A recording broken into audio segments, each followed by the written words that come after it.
Je la récupère. Vous n'avez aucun intérêt visiblement à ce que vous dites sur la qualité de l'air, puisque je vous dis qu'on va avoir une présentation qui va vous être faite et vous vous en foutez. Non, je vais vous expliquer. C'est noté, je pense que chacun appréciera. Non, je vais vous Merci expliquer. monsieur Hautemans. Je préfère récupérer. Merci monsieur Hautemans. Je préfère récupérer de bonne qualité que de filmer un écran de travers.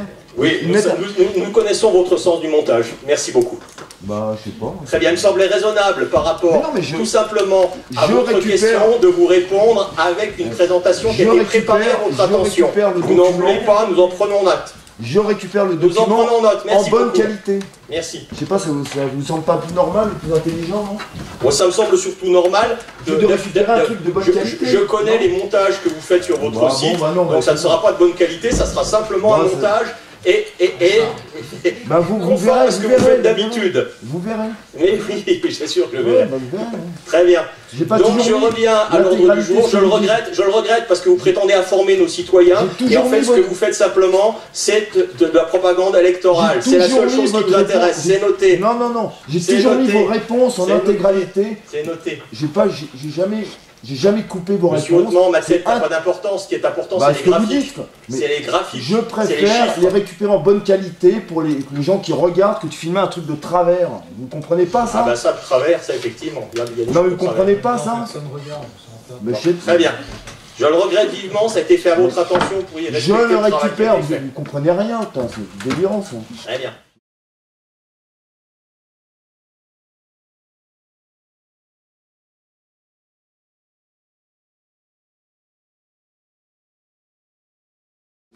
Je pense que vous êtes tous connectés, vous avez un iPad, un iPhone ou quelque chose. Vous pouvez, si ça vous intéresse, vous allez sur Atmo Auvergne-Rhône-Alpes et vous tapez en temps réel Chamonix-Mont-Blanc. Vous savez ça, Chamonix-Mont-Blanc.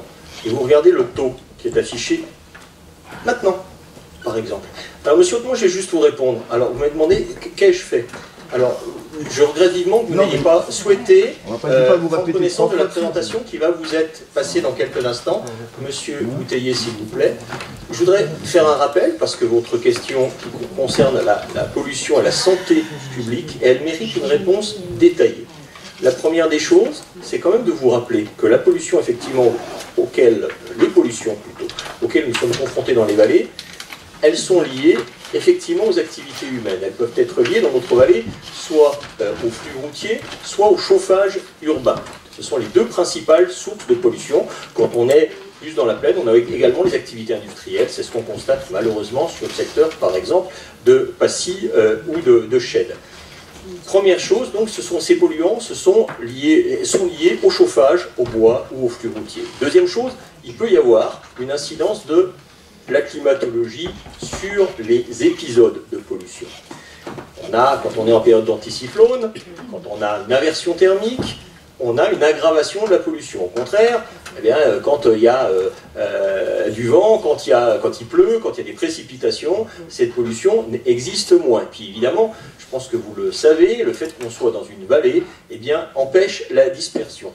La topographie a un impact. Alors, monsieur Hautemans, vous me demandez ce que j'ai fait, ce que nous avons fait, parce que je ne me permettrai pas de parler, monsieur Bouteiller, passez la suite s'il vous plaît, de parler en mon nom personnel. Je regrette encore une fois que nos interlocuteurs ne voient pas ce qui est présenté. Vous avez là l'évolution des moyennes annuelles. Alors, vous m'avez dit, monsieur Hautemans, depuis 10 ans. Alors, moi, je suis remonté un tout petit peu plus loin, vous voyez, depuis l'année 2000, effectivement. Vous avez les évolutions des courbes concernant les moyennes annuelles de ce qu'on appelle les PM10, c'est-à-dire que c'est ces poussières qui ont une granulométrie de 10 microgrammes, de 10 microns.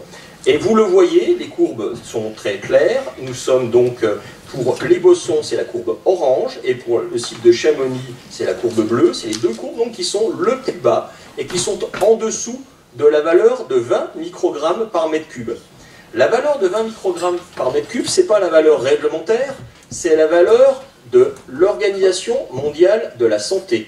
La valeur réglementaire, c'est 50 microgrammes par mètre cube pour le déclenchement du seuil d'information et 80 microgrammes par mètre cube, on est hors de l'échelle, là on aurait dû remonter encore beaucoup plus haut, pour le seuil d'alerte. La moyenne annuelle à Chamonix depuis 4 ans est inférieure au seuil de l'Organisation mondiale de la santé.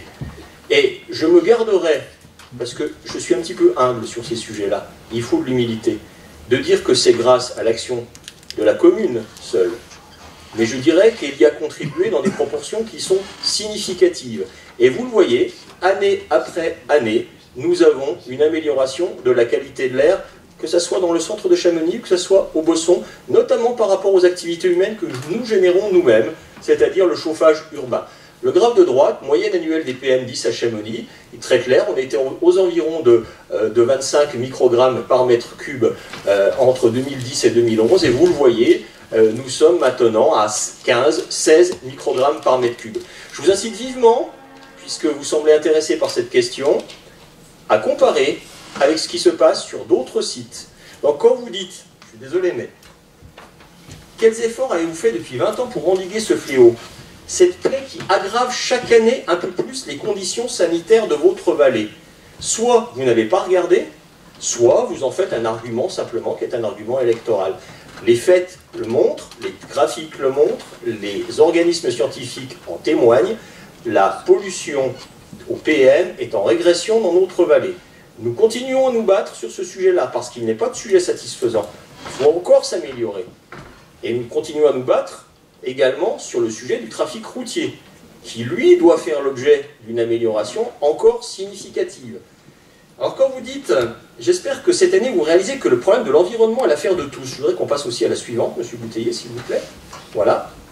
Moi j'aurais tendance à vous dire, j'espère que cette année vous réaliserez que le sens de l'intérêt général peut primer sur les règlements de compte politiques. Parce que ces graphiques sont quand même très clairs. Évolution du nombre de jours de dépassement de 50 microgrammes par mètre cube. Regardez où nous en sommes. Nous étions entre 20 et 25 jours de dépassement de ce seuil d'information en 2010. En 2018-2019, on oscille entre 1 et 2 jours du dépassement du seuil d'information. 0 jour de dépassement du seuil d'alerte. Donc oui, la vallée a progressé. Je serai véritablement... et je ne ferai jamais, je ne dirai jamais que c'est grâce uniquement à l'action de la commune. Je pense que chacun y a contribué, les particuliers de leur côté, en améliorant leur mode de chauffage, en prenant des comportements qui sont différents. Oui, nous avons une nécessité encore de nous améliorer. Quand vous dites que nous dépassons Paris, il peut arriver effectivement ponctuellement que telle ou telle mesure puisse être faite. Et je vais vous dire, ce qui me fait effectivement très mal au cœur dans cette affaire, c'est qu'au 31 décembre, le dépassement du seuil et la valeur haute qui a été enregistrée, oui, elle a été enregistrée, elle a été notamment enregistrée à cause de l'incivilité de nombre de nos administrés. Si vous analysez le graphe heure par heure, vous voyez que le dépassement, il se produit à cause, et en grande partie à cause, des feux d'artifice. C'est-à-dire que cette incivilité, cette chose qui est proscrite à la fois par le préfet et par le maire de la commune, eh bien le non-respect de cela engendre, dans un contexte anticyclonique, une augmentation significative des PM. Alors oui, nous avons encore à travailler. Je me garderai de dire qu'on est parfait. Il y a énormément de choses à faire encore sur le transport. Il y a énormément de choses à faire sur la circulation. Maintenant, qu'avons-nous fait, Monsieur Bouteiller, la dernière, je vous ennuie plus après. La démarche publique locale d'amélioration depuis plus de 10 ans, mais notamment ces 10 dernières années, pour améliorer la qualité de l'air. Le développement des transports collectifs et de leur fréquentation. Plus 60% d'augmentation d'offres de services sur les 10 dernières années. Un doublement du nombre de trains depuis 15 ans. 3,5 millions de passages et de voyageurs sur nos différents réseaux. L'aménagement des voies cyclables, de plus en plus de nos administrés qui emploient ces utilisations, qui utilisent ces voies cyclables et ces déplacements doux. Les primes à la rénovation de l'habitat, 700 foyers aidés, qu'il s'agisse du changement des modes de chauffage ou de la rénovation thermique de leurs bâtiments. 700 foyers aidés depuis 2013. Les bâtiments publics, au cours du mandat actuel, plus d'1 million d'euros par an ont été consacrés à la rénovation énergétique des bâtiments de la collectivité. 2,2 millions d'euros au seul centre sportif.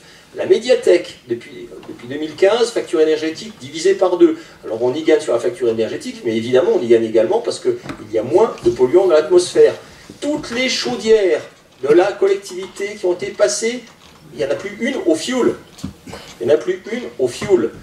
Les ENR, le recours aux énergies propres, 600 m² de panneaux photovoltaïques sur les nouveaux terrains de tennis couverts, la centrale hydroélectrique de Tacona pour une production d'électricité verte, et production d'électricité pour 4000 foyers si on considère l'électricité et le chauffage.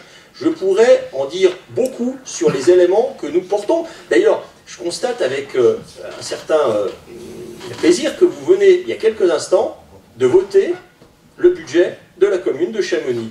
C'est donc que quelque part, vous vous y retrouvez dans les actions qu'on porte. Alors voilà ce qu'on fait. Les graphiques sont clairs également. En moyenne annuelle, ce qui est important, c'est l'air qu'on respire toute l'année. C'est effectivement un air qui est de plus en plus qualitatif que nous respirons à Chamonix.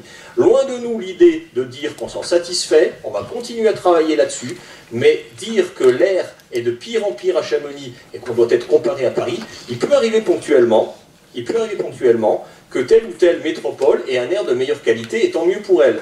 Les jours en question, effectivement, il y a eu une précipitation à Paris qui a fait que l'air était de meilleure qualité. Mais si vous allez mesurer l'air à Paris le soir du 14 juillet au pied de la Tour Eiffel, vous aurez sans doute un taux qui ne sera pas très bon. C'est un peu la même chose qui s'est passé le soir du 31, les jours qui ont suivi ici, avec un épisode anticyclonique, une vallée qui était très chargée. À nous de régler les problèmes. On a pas mal d'idées sur ces sujets-là, mais on a aussi beaucoup travaillé, et le résultat, il est là. On est sous les normes de l'OMS en termes de qualité de l'air dans cette vallée maintenant. Je pense très franchement que sur ce sujet, autant parfaitement, je respecte parfaitement le fait que vous trouviez que le travail de la majorité et de son maire ne vous satisfasse pas, mais sur ce sujet, il faut faire attention. On parle de santé publique. Essayons, s'il vous plaît, d'objectiver et de regarder la réalité des données qui sont fournies. Vous n'avez pas besoin de me croire. Regardez par contre les données qui sont fournies par les scientifiques, par les observations et par les réseaux de surveillance de la qualité de l'air. C'est la seule chose que je vous demande. Parce que sinon, je pense que dire des choses à nos administrés qui seraient contraires à la simple vérité n'est profitable ni pour eux, ni pour vous, ni pour personne. Voilà. Je vous remercie. C'est un sujet qui est terriblement important. Et je le prends très à cœur, vous l'avez vu, je le prends très à cœur. Pourquoi? Parce que je crois que la municipalité et l'intercommunalité, parce que beaucoup des actions que nous menons sont menées dans un cadre intercommunal, eh bien, sont citées comme étant des collectivités qui sont à la pointe sur ces sujets-là. Quand je dis ça, il ne s'agit surtout pas de s'envoyer des fleurs, on le fait avec beaucoup d'humilité, parce que quand on est face à un problème de santé publique, il faut le traiter résolument, avec détermination, il faut rendre compte, c'est ce que nous faisons, on rend compte année après année, et je suis heureux de vous dire que la qualité de l'air à Chamonix, année après année, s'améliore. C'est juste une...